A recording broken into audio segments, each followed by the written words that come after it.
విశాఖపట్నం సింహాచలం శ్రీ వరాహ లక్ష్మీ నరసింహస్వామి వారిని దర్శించుకున్న హోంమంత్రి వంగలపూడి అనిత ఆలయ మర్యాదలతో హోంమంత్రికి ఘన స్వాగతం పలికిన అధికారులు కప్పస్వంభం ఆలింగనం స్వామివారి దర్శనం అనంతరం వేదాశీర్వచనం చేసిన పండితులు మంత్రి అనితకు స్వామివారి చిత్రపటాన్ని ప్రసాదాన్ని అందజేసిన అధికారులు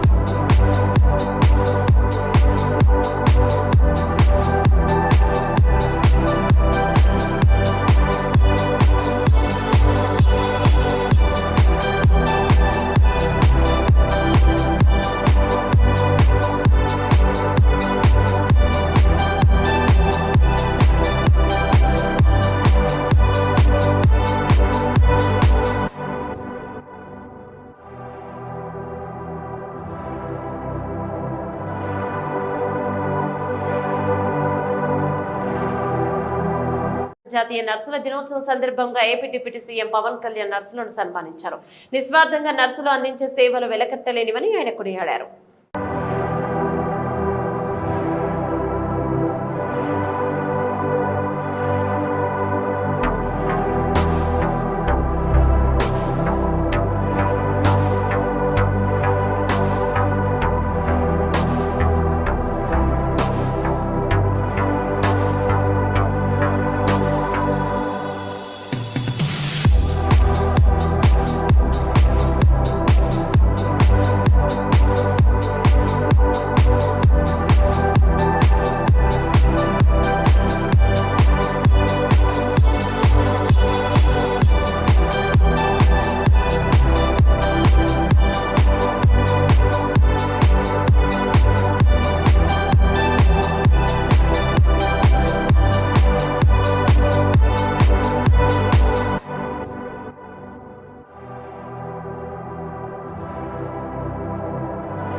తమ సమస్యలు పరిష్కారం చేయాలంటూ ఆయుష్మాన్ భారత్ హెల్త్ వర్కర్స్ వినూత్నంగా నిరసన చేపట్టారు.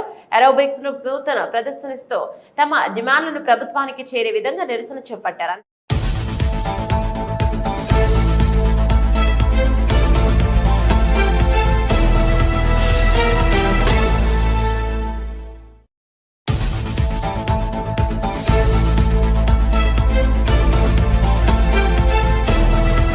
ఆయుష్మాన్ ఆరోగ్య మందిర్లో కమ్యూనిటీ హెల్త్ ఆఫీసర్గా వర్క్ చేస్తున్నాను. నేను ఈరోజు 14th డేన నిర్వాధిక సమ్మెని వినూత్నంగా చేయడం కోసమని గవర్నమెంట్ ఏవైతే మాకు ట్రైనింగ్స్ ఇచ్చిందో అందులో భాగమైన ఏరోబిక్స్ని ఈరోజు మేము టీమ్లో చేసుకొని దాన్ని ప్రొజెక్ట్ చేసి గవర్నమెంట్కి మా డిమాండ్స్ తెలిసేటట్టుగా ఈరోజు చేయడం జరిగింది.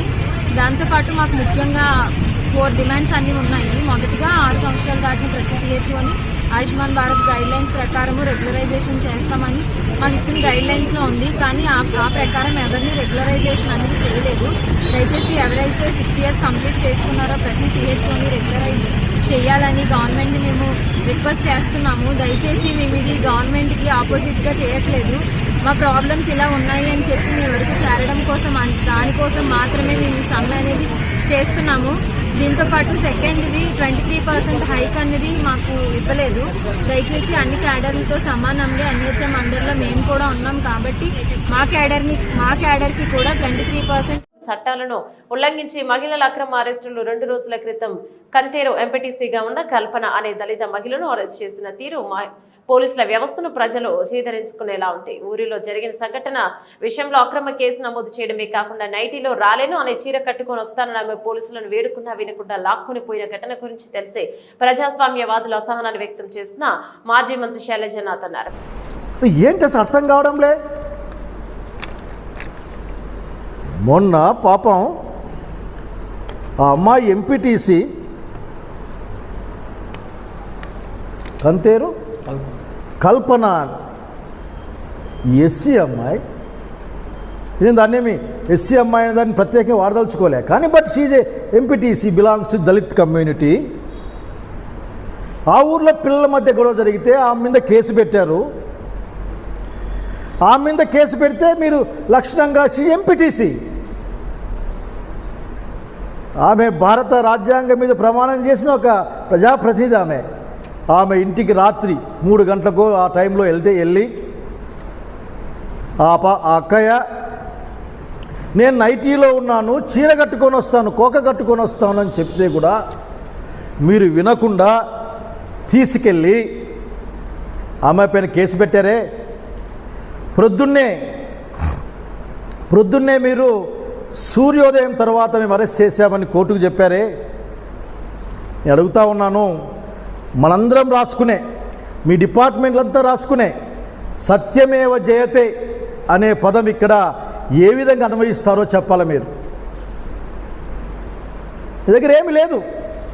ఇంకొక పాప కృష్ణవేణి ఒక అమ్మాయిని ఒక సోషల్ మీడియాలో ఉన్న ఒక అమ్మాయి, బహుశా అమ్మాయి ఏమన్నా పెద్ద అభ్యంతరకరమైన వ్యాఖ్యలు చేసింటే తగిన చట్టం ఏదో చట్టం చేస్తుంది. కానీ మీరు ఉన్న పలంగా అమ్మాయిని సాయంత్రం తీసుకొని రావడం, స్టేషన్లో పెట్టడం, పీటీ వారెంట్లు వేసుకోవడం, స్టేషన్లో తిప్పడం. అసలు నువ్వు వ్యతిరేకంగా స్టేట్మెంట్ ఇవ్వకపోతే ఇస్తే ఏం లాభం వస్తుంది అనే విధాలు కూడా మాట్లాడడం, కోర్టుల ముందుకు వచ్చి అమాయకంగా మొహం పెట్టడం. ఏం కనపడడం లేదా మీకు? అంతెందుకు ఆ సుధారాణి అని ఒక అమ్మాయి, పెద్దిరెడ్డి గారి సుధారాణి ఒక అమ్మాయి, నిజంగా అమ్మాయి నిజంగా తలుచుకుంటే బాధేస్తుంది. They are not criminals, they are not smugglers, they are not anti social elements. ఒక రాజకీయ పార్టీకి అనుబంధంగా పనిచేస్తున్న వాళ్ళు ఏదైనా కొద్దిగా అటు ఇటు క్లైమ్ క్రాస్ చేస్తే దానికి రకరకాల మార్గాలు ఉన్నాయి. భారత శిక్షా సూత్ర ప్రకారం 7 సంవత్సరాల కంటే లోపల జైలు శిక్ష ఉండే అన్ని కేసులకి స్టేషన్ బెయిల్ ఇవ్వచ్చు. మీరు 41 నోటీస్ ఇచ్చి వాళ్ళని విచారించవచ్చు అని చెప్తే ఆ పని మీరు చేయరేందుకు? ఏం కనపడదా? ముఖ్యమంత్రి గారు మీరే బాధ్యత వహించారు, ఎందుకంటే మీ దగ్గరే లా అండ్ ఆర్డర్ ఉంటుంది కాబట్టి. మీకు బాధ కలగకూడదు. చాలా సీనియర్ పొలిటీషియన్ మీరు. అరే ఇంత నిజం జరుగుతుంది, నిజమా అని ఆలోచించాలి. వాస్తవానికైతే దీనికి ఇంక మించినత అసలు ఎందుకు ఇట్లా జరుగుతూ ఉంది? మీరు అలౌ చేస్తూ ఉన్నారు. మీ అధికారాలు, మీ పార్టీ నాయకులు, మీ ప్రభుత్వంలో ఉన్న వాళ్ళు మేము భారత రాజ్యాంగం కాదు, భారత రాజ్యాంగం బాబాసాహెబ్ అంబేద్కర్ ఇచ్చింది కాదు, మా దగ్గర వేరే రాజ్యాంగం ఉంది, దాన్ని అమలు చేస్తామని పలుమార్లు బహిరంగంగా చెప్పి మిమ్మల్ని చూసి ఈ వ్యవస్థలు యావత్తు వ్యవస్థల్లో కొద్దిమంది మీరు చెప్పింది నిజమేమో అనుకొని, లేక మీరే ప్రామాణికం అనుకొని, యథా రాజా తథా ప్రజ అంటారా? బహుశా వీళ్ళు కూడా నేను ఒక విషయం చెప్పడానికి భయపడతా ఉన్నా. ఈ రాష్ట్రంలో మానవ ఆలోచనలలో హింస అనేది పెరుగుతూ ఉంది, హింసా ప్రవృత్తి అనేది పెరుగుతూ ఉంది. ఇది మంచిది కాదు. ఇది జాగ్రత్తగా ఉండాల్సిన బాధ్యత ఈ సమాజం పట్ల, మా రాష్ట్ర ముఖ్యమంత్రిగా మీ పట్ల ఉందన్న సంగతి గుర్తు చేస్తూ ఉన్నా. నిన్న ఎంత పెద్ద ఇష్యూ, నాకు చాలా ఆశ్చర్యం వేసింది. విడుదల రజని మేడం, విడుదల రజని గత ప్రభుత్వంలో మంత్రి గారు ఆయన పిఏ కేసులు స్టేషన్లో కేసులుంటే చట్టపరంగా తీసుకోండి, ఎవరొద్దన్నారు. ఆమె కూడా చెప్తుంది కదా, మంత్రి గారు, ఎక్స్ మంత్రి గారు చెప్తున్నారు కదా.